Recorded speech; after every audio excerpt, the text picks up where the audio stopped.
that shocked me. And I was like, God, there's an issue in the fitness industry at the moment, which is everyone is taking something. So the general population feel like they need to. And my big thing was like, well, if I can show people what can be done naturally, then maybe I can offer them a different perspective. Because again, if people want to pursue that route, so be it. But I don't want people to think that they have to pursue that route in order to, have a nice looking body, have a healthy body, have a strong body. And so the core tenets behind what I was doing was, or what I wanted to show and wanted to show people how to do was like, not just how to look good, not just how to perform at a higher level, but also to focus on your long-term health and combine those three. Because I feel like, there were running coaches, there were bodybuilding coaches, there was nutritionists, but even then from the nutritional perspective, there were nutrition coaches that focused on long-term health. There were nutrition focused coaches who focused on performance, and then those that focused on like aesthetics, like, your typical bodybuilding type approach. Different niches, right?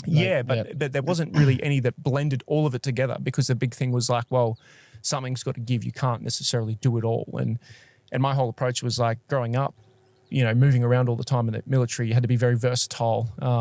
Even then when I joined the military myself, you had to be very versatile and adaptable. And then trying all these different sports, you had to be versatile. Like, and this idea of versatility kept coming up. Yeah, exactly. You can do it all. That's right. There's no limits to what you can learn. No, and no limits to the only limits you put are limits on yourself. 100%.